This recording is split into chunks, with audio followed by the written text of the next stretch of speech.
আসসালামু আলাইকুম। একটা গুরুত্বপূর্ণ খবর। এখানে বলা হচ্ছে আক্রমণ এবং প্রতিহতের সক্ষমতা কমে আসছে ২ দেশেরই। ইরান এবং ইসরায়েল ২ দেশেরই আক্রমণ করা এবং প্রতিহত করার যে সক্ষমতা সেটি কমে আসছে। ইতিমধ্যে খবর বের হয়েছে যে ক্ষেপণাস্ত্রর যে সংখ্যা আশঙ্কাজনকভাবে কমে গেছে ইসরায়েলের।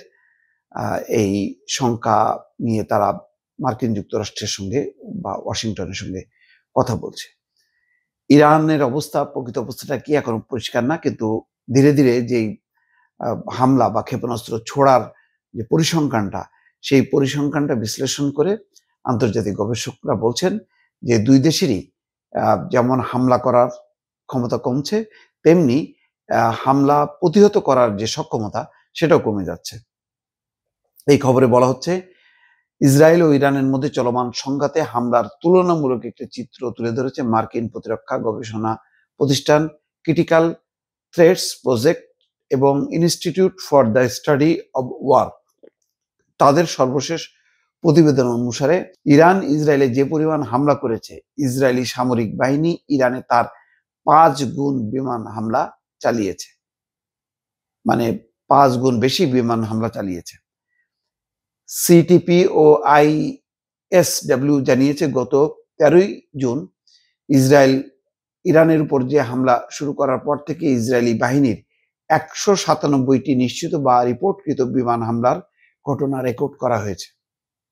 প্রায় ২০০ বিমান একযোগে হামলা করেছিল প্রথম। এর বিপরীতে যুদ্ধ শুরু হওয়ার পর থেকে ইসরায়েল মাত্র ৩৯টি ইরানি ব্যালিস্টিক ক্ষেপণাস্ত্র হামলা বা প্রতিহত করার ঘটনা রেকর্ড করেছে।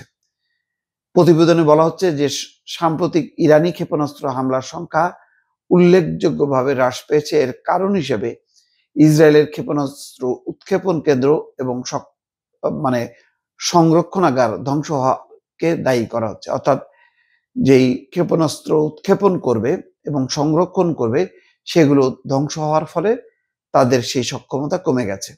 অপরপক্ষে ইসরায়েলেরও আকাশ প্রতিরক্ষা ব্যবস্থার সক্ষমতা ক্রমেই কমে আসছে। এতে করে ইরানের ব্যালিস্টিক ক্ষেপণাস্ত্র প্রতিহত করার ক্ষেত্রে ইসরায়েল দুর্বল হয়ে পড়ছে বলে অনেকে ধারণা করছেন।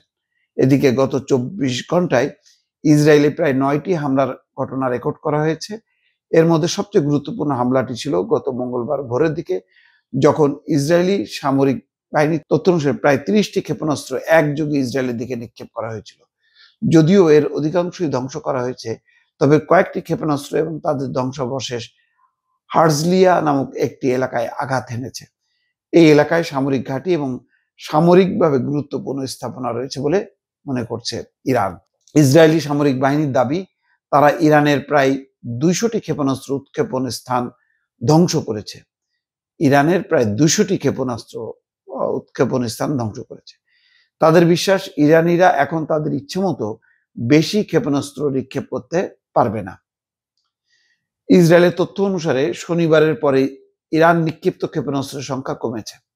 শনিবার রাত থেকে রোববার পর্যন্ত ২ শতাধিক ক্ষেপণাস্ত্র নিক্ষেপ করেছিল ইরান, কিন্তু রোববার রাত থেকে সোমবার পর্যন্ত প্রায় ৬৫টি এবং সোমবার রাত থেকে মঙ্গলবার পর্যন্ত প্রায় ৩০টি। এই পরিসংখ্যান ইঙ্গিত দেয় ইরানের ক্ষেপণাস্ত্র হামলার সক্ষমতা ক্রমেই কমছে। তবে কিছু ক্ষেপণাস্ত্র ইসরায়েলে আঘাত হানতে সক্ষম হচ্ছে এবং ক্ষয়ক্ষতি ঘটাচ্ছে।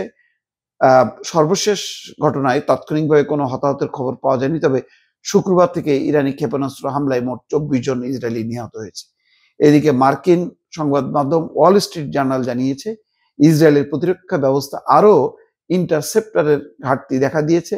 এতে করে ইরান থেকে আসা দূরপাল্লার ব্যালিস্টিক ক্ষেপণাস্ত্র ভূপাতিত করার ইসরায়েলের সক্ষমতা প্রভাবিত হতে পারে। নাম প্রকাশে অনিচ্ছুক মার্কিন কর্মকর্তা বলছেন, ওয়াশিংটন কয়েক মাস ধরে এই সক্ষমতার সমস্যার বিষয়ে অবগত ছিল এবং ইসরায়েলের প্রতিরক্ষা ব্যবস্থাকে স্থল, সমুদ্র এবং আকাশে থাকা সিস্টেম দিয়ে শক্তিশালী করেছে।